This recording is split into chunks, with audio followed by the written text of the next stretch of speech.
Orthopedic Association and ASEAN Orthopedic Association to invite me to give this presentation today on who needs an extra-articular procedure in ACL surgery. I think it's important that we ask this question because though we've gone to great heights to restore native ACL anatomy as regards its collision, orientation and anatomic insertion sites, we still feel we don't know everything about ACL surgery.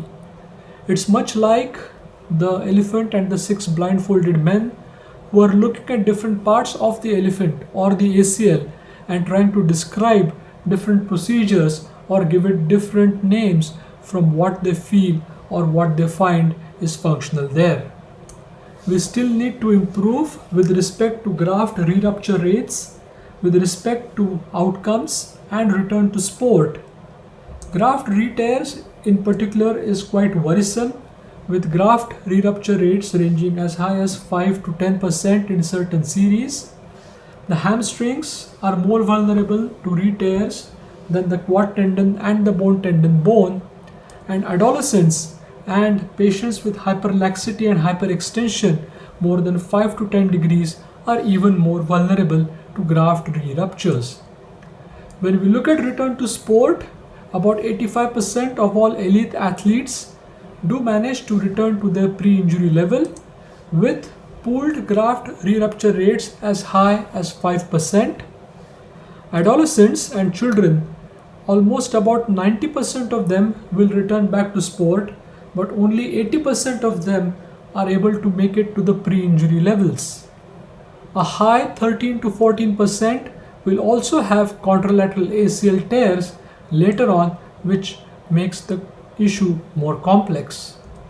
When you come to the non-elite athlete group, almost about 55% alone can go back to sports. Fear of re-injury and lack of confidence are probably the most important reason in this particular subgroup, which does not allow them to return back to sport efficiently.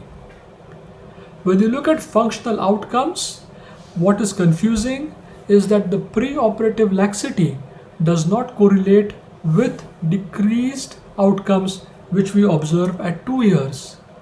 But when you take the same subgroup at 6 years, you do find that if you have a high grade pivot shift, it is associated with higher graft re-ruptures, with higher contralateral ACL tears and significantly PROMs which are lower in this particular group. So what happens when we treat this so-called isolated ACL tear? Why are we not happy? And I think probably the reason is that these isolated ACL tears are not so isolated as what we feel they are. Almost about 60% of these so-called isolated ACL tears will have an injury to the anterolateral complex. Of this, most common would be an injury to the isolated Kaplan fibers, followed by a combined injury to the Kaplan fiber and the ALL, and least would be an isolated ALL rupture, which leads to this so-called group of 60% people who have an associated injury. So that leads us to believe that we need to think outside the box. That means think outside the envelope of the intra-articular knee, look at the extra-articular structures, but when is the question that we are trying to answer here. And I think the big question that we need to answer and look at is the patient who has a pivot shift test. So a pivot shift is a phenomenon in which the anterolateral tibia will sublux as we take the knee from a fully extended position to that of flexion with internal rotation. It implies that there is an injury to the anterolateral complex of the knee, and this is what needs to be treated. There are other causes which also will cause a pivot shift. A tear of the medial meniscus at its meniscocapsular junction, the so-called ramp lesion, or a tear of the lateral meniscus posterior root, and if someone has a very high native posterior tibial slope, all will lead to a high grade pivot shift. This can very well be looked at in this clinical example here, this girl had a grade 3 pivot shift. She had an ACL tear, lateral meniscus root tear, and an injury to her anterolateral complex. By merely pulling sutures for her lateral meniscus root, you can see now that her pivot has gone down a grade, and once we tighten the sutures that we've put in for an extraarticular tenodesis in this particular fashion here, you can see that her entire pivot shift is completely abolished now. So this underlies the importance for looking at the extracapsular structures or the extraarticular structures in a patient who has a high grade pivot shift. So everywhere across we are trying to find out indications as to who should require an extraarticular procedure. The anterolateral ligament expert group laid down their indications about 4 years ago. They looked at 3 important aspects in patients who were eligible for an ACL reconstruction. They looked at specific pointers on clinical history, in the clinical examination and imaging, and also with respect to the patient profile.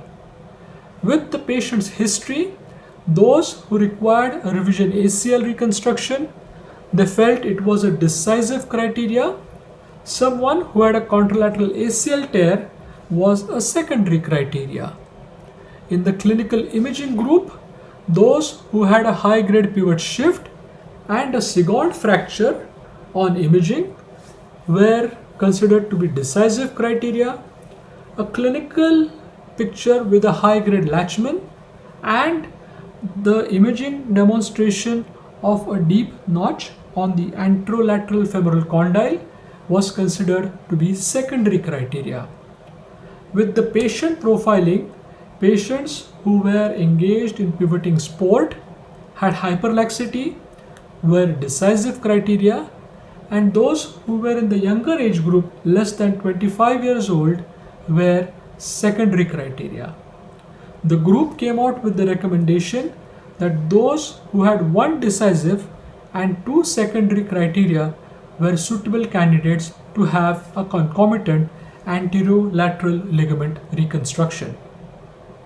In the same continent, across the English Channel, the International Anterolateral Complex Consensus Group came together and they issued a consensus statement where they mentioned that there is clearly lacking clinical evidence to support clear indications for a lateral extraarticular procedure, and they recommended patients who were undergoing a revision ACL, patients who had a high grade pivot shift, those who had generalized ligamentous laxity, genu recurvatum, and younger patients returning to pivoting sport be recommended an extraarticular procedure on the lateral side. They did not specify whether it was a iliotibial band based procedure or whether it was a free graft ALL reconstruction.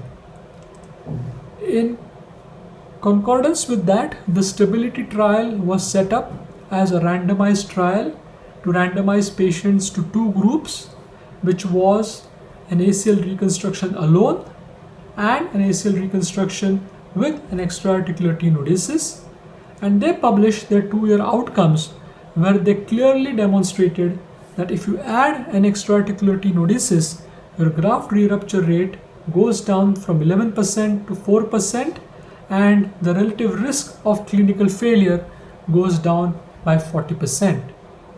So ladies and gentlemen, I feel in 2021, current clinical evidence suggests that someone who is undergoing an ACL reconstruction as a revision procedure, a patient who is young, is going to engage in contact and pivoting sports, someone who has hyperlaxity and has hyperextension of the knee, and those who have a contralateral ACL tears are suitable candidates to have an extraarticular procedure.